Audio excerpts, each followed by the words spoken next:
Hindi umano na imbitahan ang dalawang gymnast ng Pilipinas na sina Alia Finnegan at Emma Malabuyo sa nangyaring Heroes Welcome para sa mga atletang Pilipino na sumabak sa Paris Olympics. Sa kanyang TikTok account, natanong si Finnegan kung bakit wala siya sa ginawang Heroes Welcome sa Malacanang noong Agosto 13 at Heroes Parade noong Agosto 14. Sagot ni Finnegan, hindi umano siya na impormahan.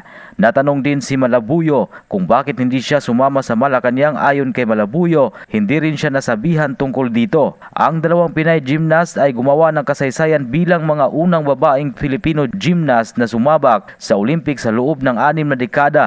Kasama nila ang kapwa gymnast na si Levi Jong Ruvivar. Maalalang pagdating ng mga Pinoy Olympians sa Pilipinas ay agad silang nagtungo sa Malacanang upang makaharap sina PBBM at ang First Family. Bawat Olympian ay binigyan ng Office of the President ng tig 1 million pesos. Sa kasalukuyan, wala pang opisyal na pahayag ang Philippine Olympic Committee ukol dito.